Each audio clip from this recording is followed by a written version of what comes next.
So me and one of my co-hosts were talking the other day about petitioning, and we feel like that people don't really petition anymore. And through some research, I've kind of found out why. I told you I'd do a video on how to petition, and this is what it is. Uh, so to be able to petition, it must be an address. It must address a particular cause, and only 1% of the people of this country know that they have the right to petition the government.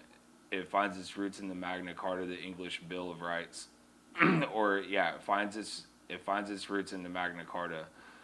The English Bill of Rights of 1689 gave petitioning a special place by protecting the petitions from prosecutions, that it is the right of subjects to petition the king, and commitments and prosecutions for such petitioning are illegal. Sorry.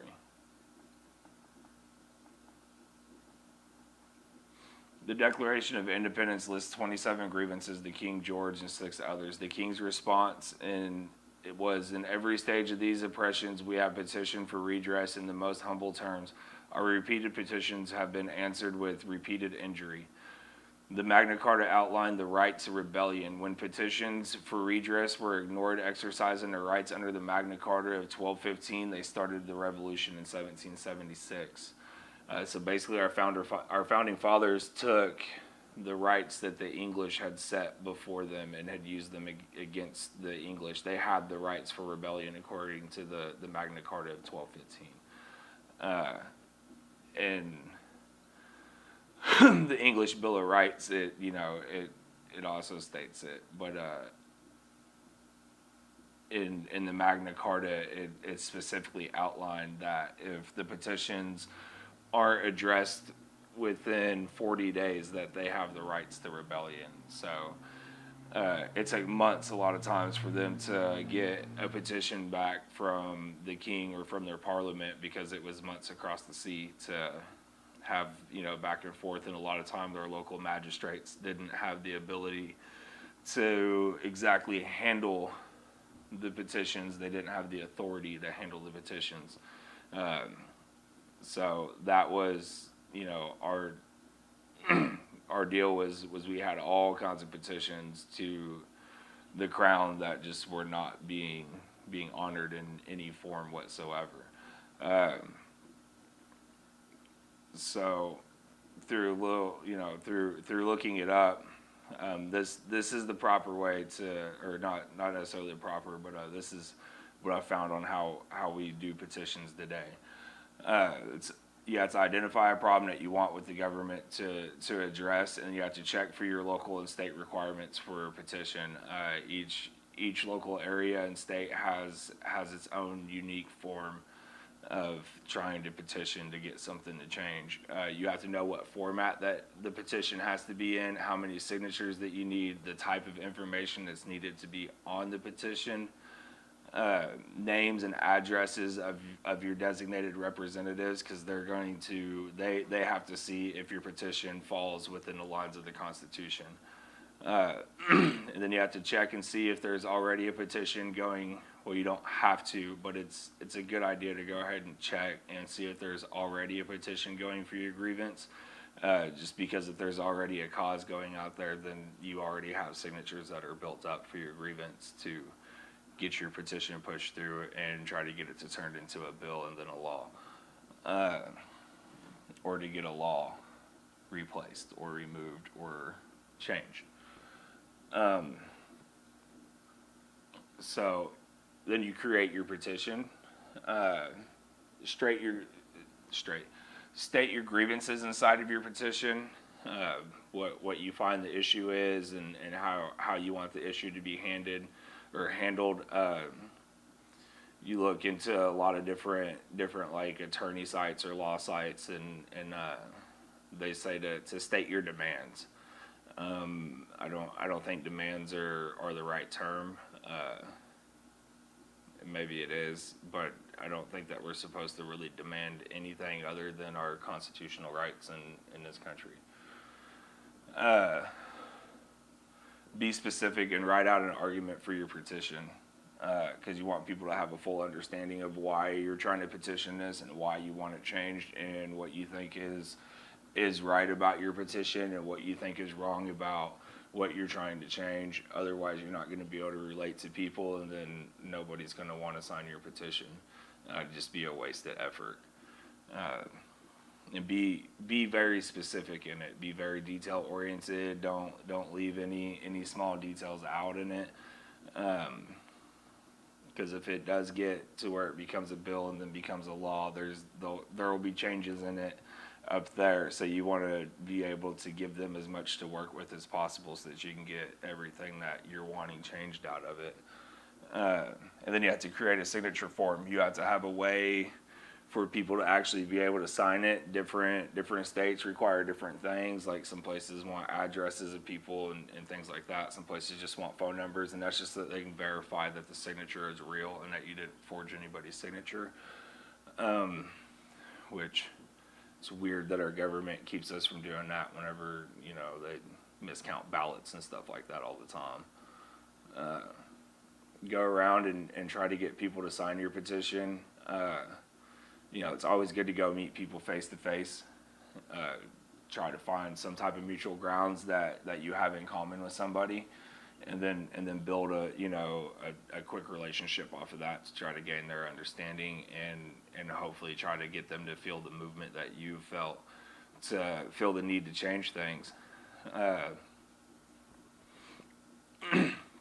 And then what you do is you send your petition to the appropriate local, state, or federal agency, because you can change laws at local inside your townships, your villages, your cities, things like that. You can change it at the state level if you feel like things just inside of your state need to be changed, or if you feel like it's a right that needs to be all the way across the board for every state. You can try to file it under the federal agency and get it to become a federal law or some type of act that is put into place. All levels of government have different requirements for filing a petition in your area. That's more for the local and the state. To federally petition, it's pretty much the same all the way across the board. And we'll get into how easy that is here in a minute. Look for acknowledgement of the receipt of your petition. Some places post it on a website. Some contact you. If it's a federal level, they put it on a federal register, meaning that it's going to go up in front of the representatives so that they can discuss your petition to see exactly how much ground it holds and see it the way that they feel. And I think one thing you have to remember is just because you fill out a petition and it's within the Constitution, that does not mean that it's going to get passed. Our politicians are very crooked, and if it doesn't suit them for what they want, more than likely it's not going to get passed. That's the issue with the two-party system that we have in place, is the laws that they're setting into place, they want to favor them. They don't want it to favor the people. So with that being said, you can go to petitions.whitehouse.gov and you can create a federal petition on their website, and they have a list of petitions that are already going that you can sign if you feel compelled to sign one of their petitions. A lot of your local and state agencies, you can do your petitions online too, and you can stream those through your social media platforms, and you can advertise those through your social media platforms, newspapers, things like that, to get other people to sign them and be interested in them.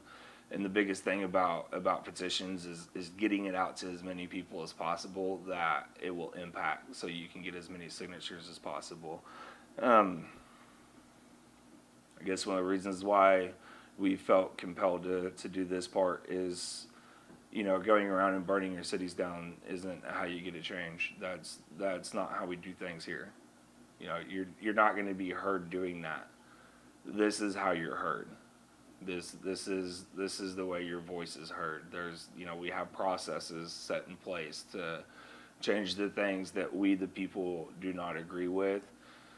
and to change things that are not constitutional.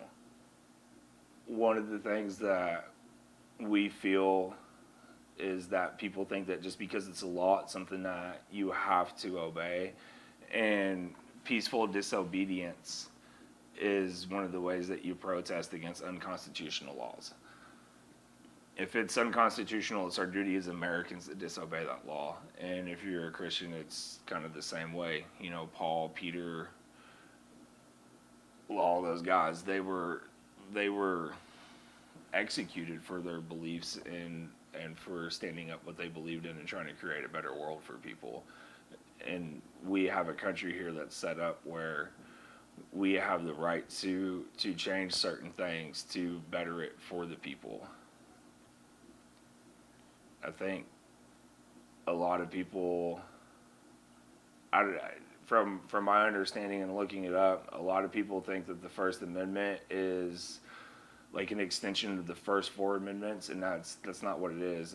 It's part of the First Amendment, and it stands on its own in the First Amendment. It's kind of like an A and a B to a law or to a definition of the word. It's part B of it. It stands on its own. In a way, it's its own amendment. The reason why it's written into the rest of the amendment is because those other parts of that amendment protect you from a prosecution for redressing your government. It gives you the right to a speech so that you can speak out on it, and it gives you the right to a press. That way that you can educate yourself and you can use factual based arguments to get other people to agree with you. Without those rights, none of this would be possible. You wouldn't be able to speak out on it. You wouldn't be able to petition. You wouldn't be able to go to church. You wouldn't. I mean, you know, it's the simple foundations that make this country the beautiful thing that it is. So I don't know if this will help anybody. I kind of hope it does, because from what I've read, you know, as I said earlier, less than 1% of Americans know that they have the ability to petition their government. For a small percentage, for it to be that small of a percentage isn't right. Something's not being taught somewhere, or people are just willfully being ignorant to these things, and that's dangerous. That's dangerous to liberty, and that's dangerous to freedom.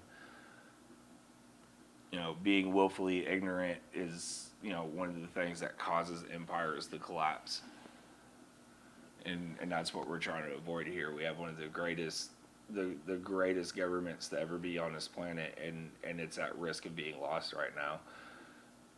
Part of it's because people don't understand this. They don't understand the processes that it takes to make things change. You know, to create change, you must change yourself. So if you want a law to be set into place, you should probably start walking as if that law is in place, so that you can be an example of it. Try to show others that, you know, hey, this is for the greater good. So with that being said, you know, we're going live tomorrow at noon, and hope to see you guys there.